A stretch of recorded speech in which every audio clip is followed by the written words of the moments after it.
guys, welcome back to Get Some Dirt Time. I wanted to come at you guys today and show you how to make a simple handmade knife. It's not going to be pretty. If you want something pretty, go somewhere else. The blades I make are extremely functional. That's it. I don't waste a lot of time with frou-frou designs or, you know, Damascus steel or anything. What I'm going to be making out of today is a plywood blade. It's a simple 7 1/4 inch blade that you put in a circular saw. I've made several knives out of this stuff and it works great. I don't know what I'm going to be doing for a handle yet. I think for this video, for the most part, I'm just going to throw a wrap cord handle on it. It's about 7:30 right now, and I'm going to see how quickly I can knock this out and just show you, you know, how easy it is to do. What we're going to be using is, for hand tools, we're going to be using a pair of Neil Knowles vice grips.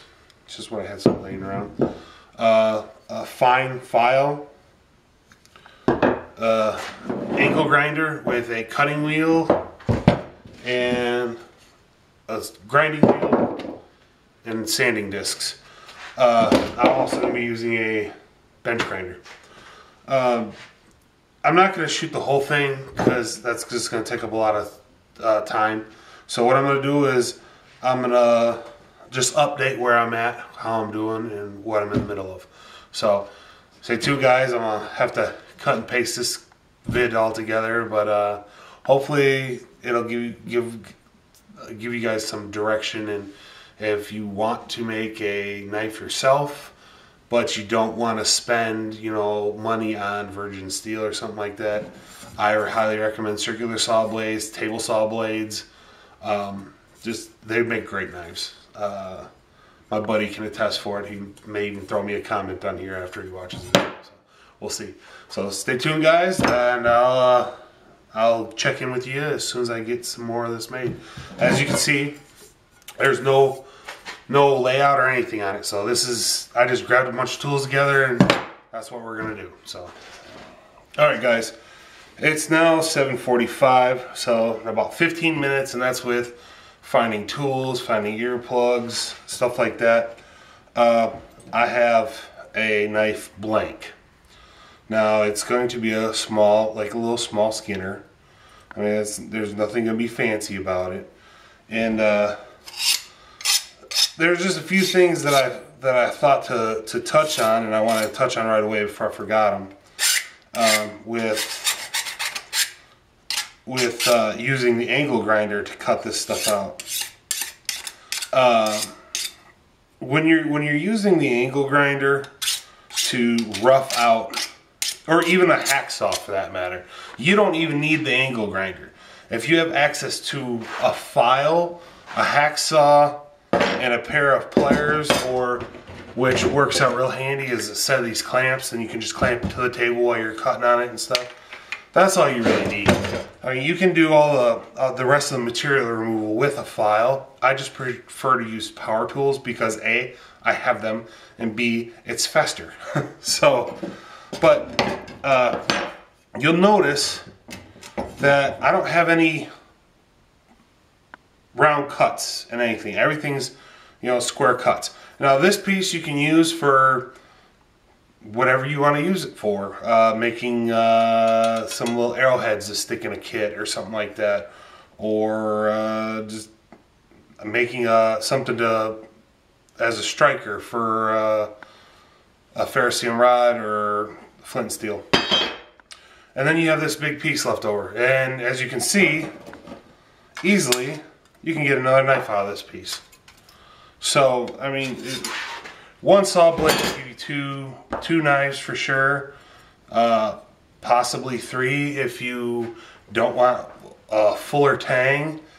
I prefer a full tang knife, but 15 minutes, I got a knife blank. So, next up, I'm going to rough out the blank on the bench grinder.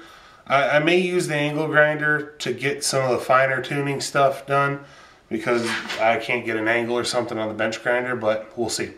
So stay tuned for that, and I'll pop back on and give you another update in a couple of minutes.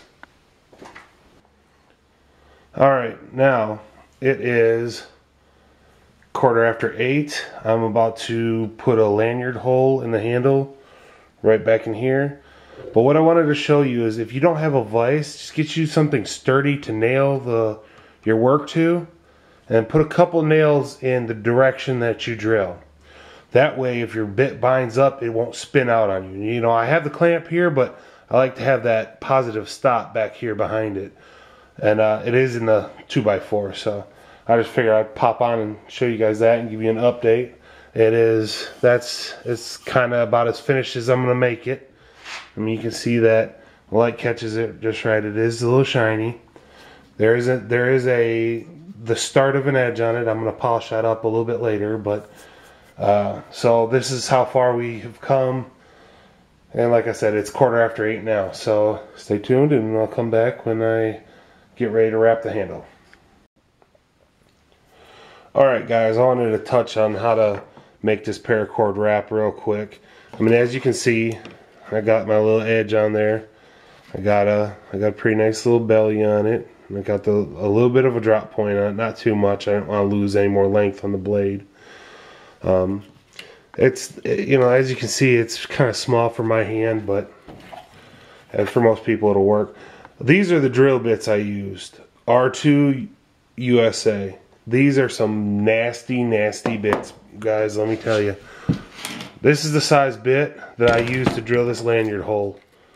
And as you can see, there's no discoloration around the hole. I drilled that hole with this bit with no lube, with no oil, with no water, no nothing. Just went to town and it went through no problem. Excuse me. Now, with this paracord wrap here, it's a real easy way to do it. Almost everybody knows how to do a cobra weave now. And so what you do is you just make like a cobra weave like you do on any other bracelet, and then when you're tightening it down, depending on if you want this knot to be higher or lower, it depends on which string you pull on. Like if you want it lower, you just tighten and then pull pull this string down a little bit. And then you come over on the other side and you do the same thing over here to match up how high or how low you want the knot. If you want the knot to move down, you pull on this string. If you want to move up, pull on this string, just like that. So I'm going to get out from behind this camera. It is now 8:30 and this is how far I've gotten. So when I'm all done, I'll come back with an update, and I might even make a little quickie sheath for it. I don't know yet. I've been tossing that idea around, but stay tuned guys, I got more coming at you. Alright guys, it is 8:40 now. So in an hour and 10 minutes, I went from a circular saw blade to a finished blade. It'll take stuff off. I mean, it's taking some shavings off. Is it the sharpest knife on the block? No.